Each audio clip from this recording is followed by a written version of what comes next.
ये भी बड़ी खूबसूरत सी कहानी है, क्योंकि जो भी कार्य करना है उस कार्य को पूरी तल्लीनता के साथ और इन प्रेजेंट होने के बाद किया जाए तो बहुत अच्छा लगता है। मित्रों, सीसीटीवी कैमरे को देखकर हम डर जाते हैं। हमें बड़ा ध्यान रहता है कि जहां पर भी इस तरह की बातें होती हैं, जहां पर भी सीसीटीवी कैमरा लगा होता है या कहीं लिखा होता है कि आप कैमरे के रडार पे हैं या आप कैमरे के सामने हैं, सावधान रहिए, तो हम बड़ी सावधानी से देखते हैं। लेकिन एक कैमरा जो हमारे ऊपर लगा हुआ है, उसके साथ मिलती हुई, उसके साथ जुड़ी हुई एक कहानी मैं आपको सुनाता हूँ। एक दिन सुबह दरवाजे की घंटी बजी। जो मैंने दरवाज़ा खोला तो एक बड़ा आकर्षक कदकाठी के व्यक्ति एक बड़ी खूबसूरत सी मुस्कान लेकर मेरे सामने खड़े थे। मैंने अदब से कहा, जी कहिए। मैंने एक बार कहा कि जी कहिए, किससे मिलना है? तो उन्होंने बड़े मुस्कुराते हुए जवाब दिया, अच्छा जी, आप तो रोज हमें गुहार लगाते हैं, अब आज हम आपके सामने आ गए तो आप पहचान भी नहीं रहे। मैंने कहा, माफ़ कीजिए भाई साहब, मैंने आपको पहचाना नहीं। तो वो कहने लगे कि भाई साहब, मैं वो हूँ जिसने तुम्हें इस लेवल पर पहुंचाया है। फिर उन्होंने स्पष्टता से कहा कि अरे भाई, मैं ईश्वर हूँ, ईश्वर भगवान। और तुम हमेशा कहते हो कि नज़र में बसते हो लेकिन सामने नज़र नहीं आते। आज मैं आ गया हूँ, आज मैं तुम्हारे पास आ गया हूँ और पूरा दिन तुम्हारे लिए निकाल के आया हूँ। आज पूरा दिन मैं तुम्हारे साथ रहूँगा।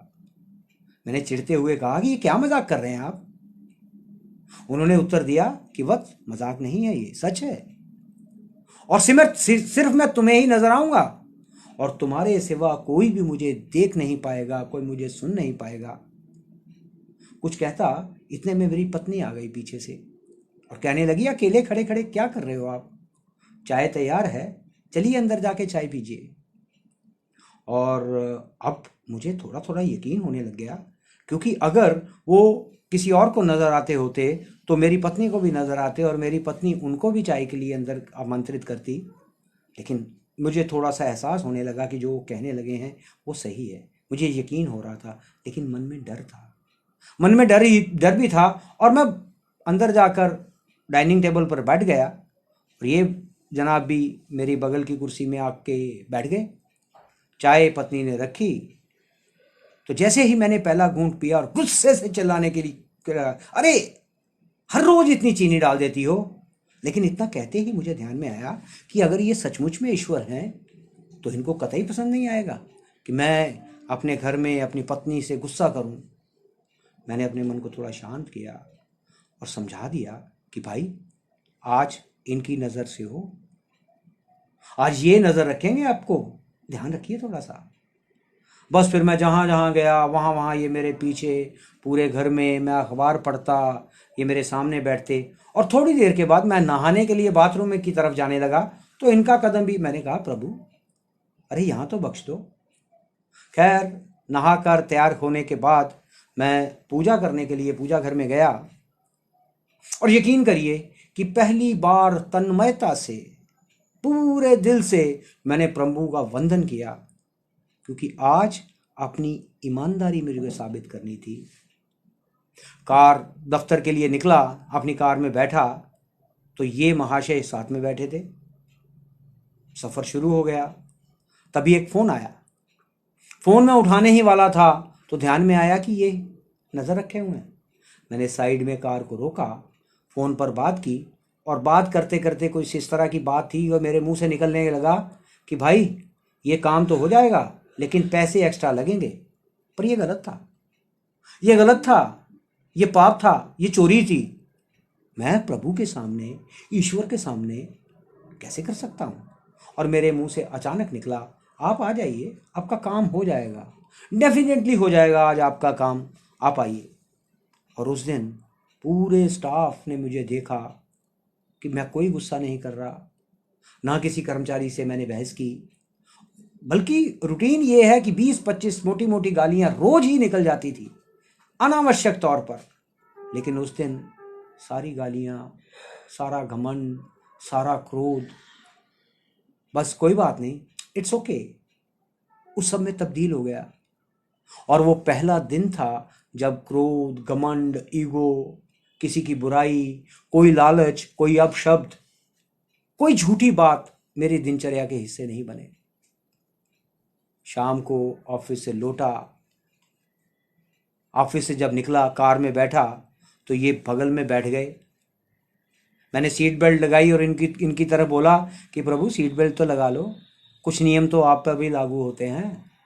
लेकिन उनके चेहरे पर एक बड़ी खूबसूरत मुस्कान थी।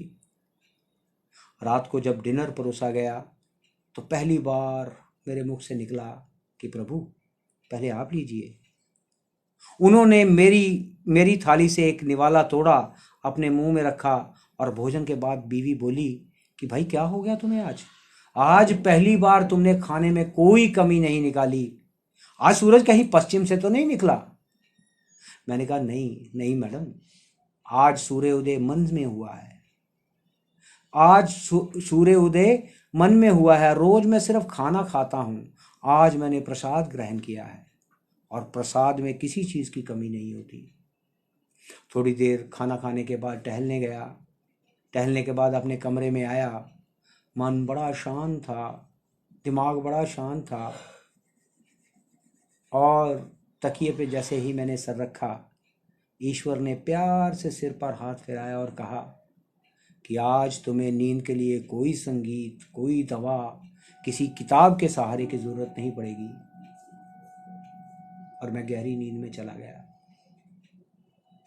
और गहरी नींद पे थपकी देती हुई मेरी पत्नी बोली, अरे कब तक सोएंगे आप?